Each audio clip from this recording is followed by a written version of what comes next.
안녕하세요. 절대값TV의 명품 PD 한PD입니다. 자, 오늘 이 시간은 최근의 주식 폭락시장, 그것의 원인, 대응 방법, 자, 그런 것에 대해서 한번 제가 아는 대로 말씀드려 보겠습니다. 저는 주식을 한 7년 정도 투자를 했고 주식시장을 계속 20년 정도 되었습니다. 자, 그러다 보니까 여러 가지 사태를 경험했죠. 폭락시장을 많이 경험한 것 같아요. 남들보다는. IMF도 경험했고, 그 다음에 나스닥 폭락도 경험했고, 9.11 테러도 경험했고, 외환위기도 경험했고. 자, 여러분, 그런 시장의 그 공통적인 특징, 주식을 거의 뭐 헐값에 던지니까 주가지수가 급 강화하는 건데 그냥 막 던지는 거죠. 그 던지는 원인이 뭘까요?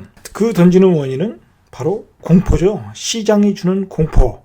자, IMF, 나라가 망한다, 나라가 부도난다. 자, 주식은 다 종이 쪽지가 되는 거죠. 그리고 나스닥 시장 폭락할 때 거품이 어마어마하게 꼈다. 이거 완전 거품이다. 자, 또 그래서 다 공포감에 다 집어 던지는 거죠. 자, 그리고 9.11 테러, 세계가 거의 뭐 비행 금지하고 문을 닫고, 최근에 그 요즘 코로나 바이러스 사태와 좀 비슷하죠. 그 당시에도 그랬습니다. 어떤 경제가 마비되는 것 같다. 세계대전이 일어날 것 같다. 중동과 미국이 붙는다. 참 뭐 그러다 보니까 그때도 시장이 그냥 폭락을 하였죠. 공포감에 다 던졌죠. 자, 그리고 마지막으로 외환위기 때 2000에서 한 800까지 떨어졌죠. 800까지 떨어지리라고는 상상도 못했죠. 자, 그런데 그 외환위기 때는 아마도 그런 충격이 있었죠. IMF 때는 우리가 문제가 돼서 우리 국가가 부도난다고 해서 떨어진 거지만, 외환위기 때는 미국의 은행이 부도가 난다. 상상을 못한 일이었죠. 미국의 은행이 부도난다니까 그 충격이 더 컸던 거죠. 자, 그 충격이 커서 공포감에 다 집어던진 거죠, 주식을. 그때 그 시장이 800에서 급반등했던 원인이 뭡니까? 바로 그 양적 완화죠. 연준에서 그냥 금리 인하를 해서 거의 제로금리로 가서 달러를 뿌리겠다. 자, 그러면서 주식시장이 급반등을 했죠. 그 공포감을 돈발로 해결한 거죠. 자, 그렇게 공포감이 돈발로 해결했다. 자, 우리가 그런 그 폭락장, 그 10년에 한 번씩 오는 폭락장, 사실은 하늘이 준 기회죠. 하늘이 준 기회다. 자, 그렇게 생각을 해야 됩니다. 최소한 주식 투자 하시는 분들 입장에서는 그것은 하늘이 준 기회다. 절대로 놓치면 안 된다는 거죠. 제가 왜 이런 시장에 자꾸 참여를 하냐면은, 뭐 많은 돈은 안 들어가지만, 투자는 안 하지만, 그래도 시장에 참여하는 것은 뭐냐면, 이런 시장에 자꾸 적응을 해야 된다는 겁니다. 연습을 해야 된다는 겁니다. 그러면 다음에 또 이런 폭락장이 언제 또 올지 모르는데, 그때도 공포감으로 시장을 쳐다보고 있다고 생각하면 주식으로 돈 벌 기회는 없죠. 주식시장의 전설들, 자, 그 사람들, 뭐 레이 달리오, 버핏, 뭐 그런 분들, 이런 시장을 즐기는 거죠. 이런 시장을 그분들이 가지고 있는 현금으로 다 싹쓸이 하고 있다고 저는 봅니다. 그런 사람들은 공포감이 없는 거죠. 시장의 본질을 아니까. 그런 관점에서 우리가 이 시장의 본질을 보자. 제 생각으로는 이런 폭락장의 본질은 공포다. 저는 그렇게 봅니다. 공포로 인해서 사람들이 이성을 잃어버리는 거죠. 이성을 잃어버리는 겁니다. 그냥 일단 체면에 걸리는 거죠. 자, 그래서 경기 침체가 온다. 대공황이 온다. 뭐 그러한 그 용어들이 이제 막 나오는 거죠. 신문에. 지금 경기는 거품이다. 자, 그러면서 이제 그 집단 체면에 걸리는 겁니다. 그러면서 그동안 주식은 거품이니까 무조건 팔아서 현금화해야 된다. 자, 그렇게 간다는 거죠. 2600, 아주 고점은 2600이고 최근에 고점은 2200에서 오늘 뭐 한 1600 한 47까지 찍었나요? 자, 그 정도까지 최고점에서 한 1000 정도가 떨어졌죠. 미국도 한 29000에서 한 21000 사이? 1000까지? 자, 그러면 한 8000이 떨어진 거죠. 그래서 이제 미국이 제로금리를 선언한 거죠. 자, 아주 강력한 대책을 내놓은 거죠. 더 이상 떨어지면 안 된다. 대공황이 올 수 있다. 생각해 보십시오. 이 공포스러운 시장에 어떤 그 연준에서 금리 인하도 안 하고 아무것도 안 한다고 하면 말 그대로 공포감 위에서 뭐 그냥 주식을 막 집어 던지겠죠. 그럼 집어 던지면 이게 예를 들어서 여기서 10,000포인트가 더 빠진다. 그럼 10,000포인트가 된다. 그러면 대공황이 되는 거죠. 대공황. 자, 그렇게 대공황이 되어 버린다는 것은 사람들의 어떤 그 심리에 이제는 경기가 어렵겠구나. 그리고 디프레 심리로 가게 된다는 거죠. 디프레 심리. 자, 그렇게 되면 소비가 안 이루어지니까 자본주의 경제가 회복할 수 없다는 거죠. 자, 그런 점에서 이제 연준이 발빠르게 대책을 내놨다. 자, 우리도 한국은행에서 금융통화위원회에서 0.5% 금리 인하를 해서 지금 0.75까지 기준금리가 내려왔죠. 자, 그런데 자, 우리는 이 시장이 그런 공포감에 쌓여 있는데, 자, 그러면 이 시장을 지배하고 있는 공포가 무엇이냐라는 거죠. 자, 뭐 그 공포의 본질을 따지고 그 공포감이 해소되는 시점. 자, 그 시점이 바로 분노의 랠리가 되는 시점이 되는 거죠. 급 반전이 일어날 수 있는 시장이라는 거죠. 자, 이렇게 시장이 빠지면 뭐 100% 언젠가는 어떤 폭등각이 나오게 되어 있습니다. 그게 어떤 기술적 반등이 될지 아니면 뭐 원점으로 시장을 돌려놓을지 어떤 그 성격은 좀 다 반등의 폭은 다를 수 있지만 골이 깊으면 산은 높다. 그렇게 보시고 반등이 나온다. 자, 그러면 그 반등이 나오는 시점은 지금의 공포가 해소되는 시점이다. 자, 그렇게 보시면 될 것 같아요. 자, 그러면 우리가 막연한 공포가 지금 시장을 지배하고 있다. 그런데 그 시장의 공포가 무엇이냐? 자, 그것은 이제 한번 따져보겠습니다. 그것은 뭐 말할 것도 없이 우리 입장에서죠. 우리 대한민국 입장에서는 코로나 바이러스죠. 그것이 우리 경제를 지금 강타하고 있는 거죠. 자, 왜 코로나 바이러스가 우리 시장에 이렇게 급격하게 영향을 끼쳤냐? 자, 그것은 제가 보기엔 간단합니다. 막연히 경제가 안 좋다 또는 위기다 뭐 그런 것과는 달리 일단 그 바이러스령이 창궐하니까 소비를 하지 않으니까 당연히 경제가 안 돌아가는 걸 우리 눈으로 보게 된 거죠. 뭐 경제의 모든 수치가 다 떨어지게 된 거죠. 예를 들어서 우리가 음식점을 안 가니까 거기 일하시는 우리 아주머니들이 알바를 못 하지 않습니까? 그분들 이제 다 실업자가 됐고 뭐 그분들 한 달 벌어서 한 달 생활하시는 분인데 아무런 그 생계 비용까지 없어지지 않았습니까? 지금 뭐 여행도 안 가고 영화도 안 보러 가고 자, 그렇게 눈에 보이는 경제가 망가지는 모습이 우리에게 어떤 시장의 공포를 준 거죠. 자, 그래서 우리 시장은 한번 원펀치를 맞은 것이고 그다음에 이제 코로나 바이러스가 미국으로 가면서 미국에서 또 그걸 깨닫게 된 거죠. 저는 제가 이제 우리나라가 코로나 바이러스가 창궐할 때 미국은 조용하지 않았습니까? 근데 미국의 그 NBA 농구 뭐 그런 걸 보면서 제가 깜짝 놀랐습니다. 그 사람들 막 우리가 그 코로나 바이러스가 유행할 때 그 사람들 체육관을 꽉 채우고 그걸 보고 있더라고요. 야, 그런데 저게 만약에 코로나 바이러스가 유행인데 저렇게 과연 볼 수 있을까? 했는데 지금 모든 스포츠 경기가 미국의 모든 스포츠 경기가 중단되지 않았습니까? 저는 미국이 이렇게 폭락장에 온 것은 바로 그것 때문이라고 봅니다. 미국은 말 그대로 그 서비스 산업이 발달한 데고 그런 스포츠 어떤 산업이 발달한 데인데 야구도 안 열려, 농구도 안 열려, 모든 프로 스포츠들이 안 열린다. 그러면 소비가 마비되는 거죠. 그러한 그 미국 시장의 폭락이 또 우리한테 또 펀치를 하나 더 날리게 된 거죠. 마치 뭐 모든 경제가 끝난 듯이 이제 생각을 한다는 거죠. 자, 그런데 자, 우리가 한번 생각을 해봐야 될 게 있습니다. 자, 그래서 이제 그러한 집단 심리에 의해서 주식을 막 던진 거죠. 이 폭락장이라는 게 그런 거 아닙니까? 던지는 거죠. 던지는 겁니다. 그냥 헐값에 던지는 겁니다. 지금 50% 이상 손실을 하신 분들 많지 않습니까? 뭐 반대 매매도 나오고. 자, 중요한 것은 코로나 바이러스를 우리는 통제하고 있다는 겁니다. 자, 우리는 통제하고 있다. 물론 지금 소규모 집단 감염에 의해서 경기도 수도권에서 몇십 명씩 나오지만 이제 하루에 100명씩 줄어들지 않았습니까? 그리고 우리보다 먼저 아주 대참사를 경험한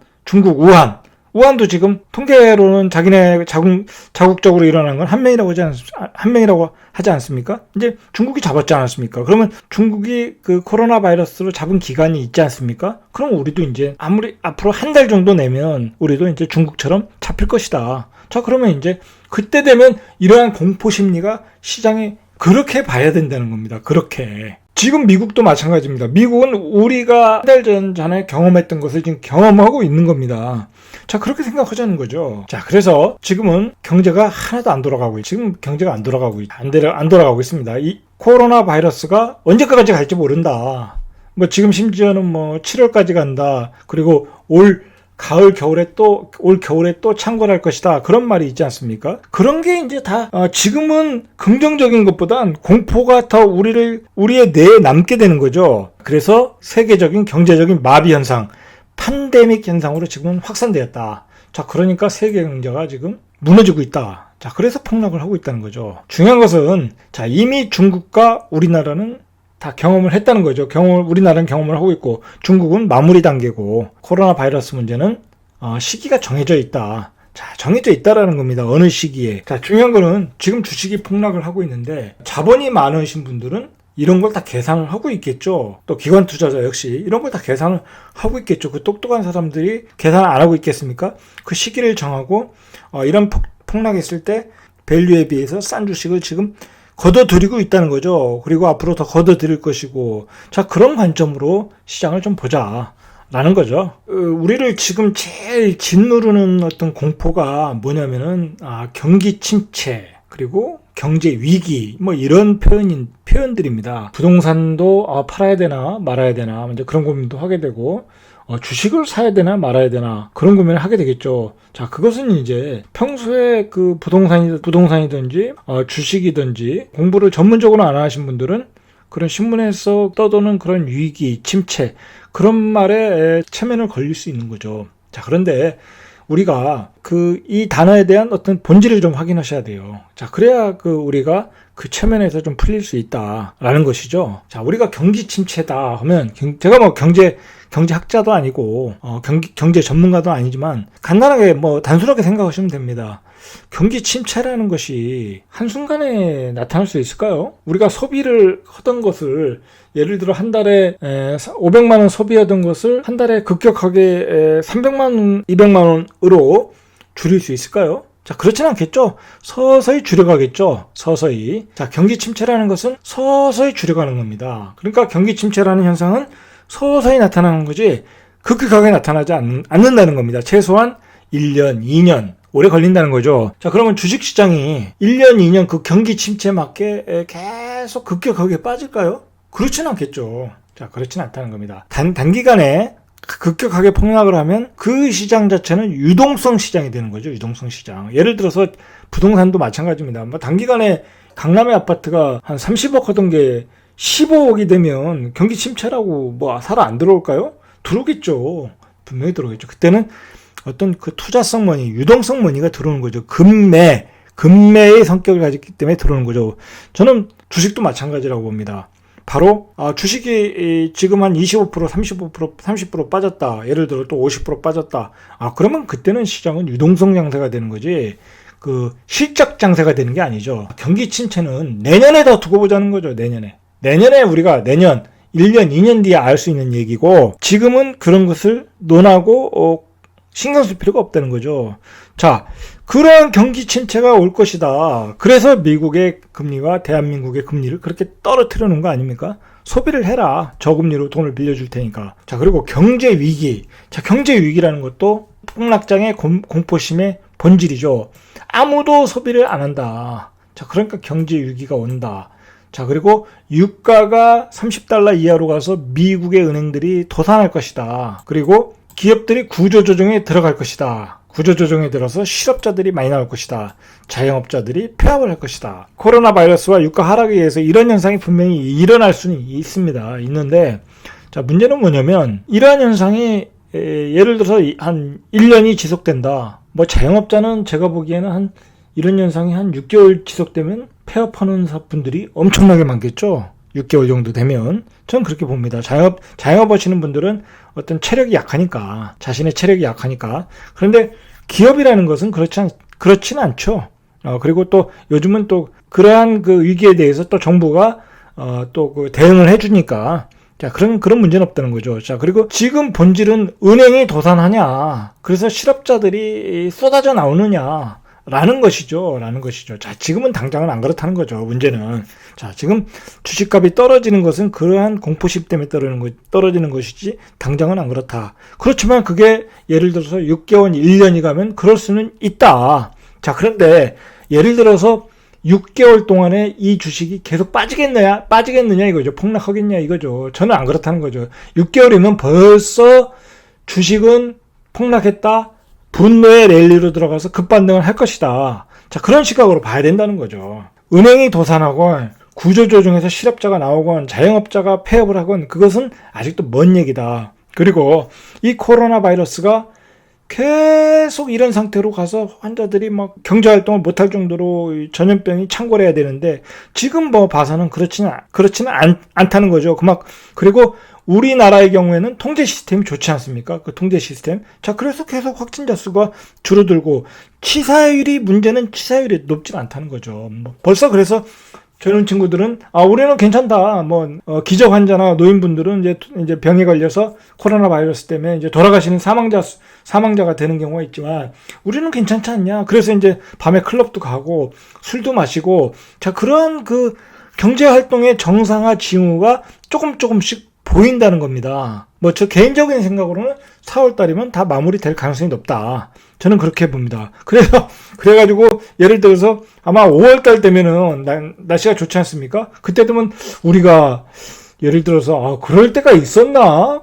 그거 지나고 보니까 그거 독감보다 좀 센 폐렴 독감이네. 자, 그렇게 생각할 때가 있을 것이라는 겁니다. 자, 그런 시나리오를 갖고 지금 시장을 봐야 되는 겁니다. 아니, 지금 아니면 언제 주식을 사겠습니까? 언제 주식을. 설령 지금 사서 떨어지더라도 이럴 때 이삭죽기를 해야 된다는 겁니다. 제 얘기는. 어쨌든 대마급의 은행이 부도가 나거나 그리고 구조조정이 일어나거나 대량 실업이 일어나거나 자, 그러면 부동산 시장도 폭락이 되겠죠. 자, 그런데 그것은 너무 앞서간 얘기다. 그리고 이 변수가 뭐라고 할까요? 2008년도에 그 외환위기, 그 리만 브라더스의 그 모기지 부실 채권에 의한 그런 외환위기와는 성격이 다르다. 어떤 일시적인 어떤 그 전염병, 바이러스가 유행으로 인해서 전 세계를 뒤흔드는 시장이다. 그러면 이거는 시간이 지나면 자연스럽게 해결될 수 있다. 어떤 사람들이 정상적인 경제활동으로 들어가면 그대로 회복될 수 있다. 그리고 폭락된 주가도 회복할 수 있다. 저는 그렇게 봅니다. 지나가는 변수로 우리가 볼 수도 있다라는 거죠. 자, 그리고 경기 침체는 단기간에 할 수 없다. 자, 그러니까 공포의 본질, 경기 침체와 어떤 경제 위기, 자, 그것은 논할 필요 없다 이거죠. 논할 필요 없다. 그런 얘기가 나오기 전에 주식은 폭락했다. 다시 폭등각을 만들 가능성이 높다. 저는 그렇게 봅니다. 제가 20년간 주식시장을 지켜본 바로는.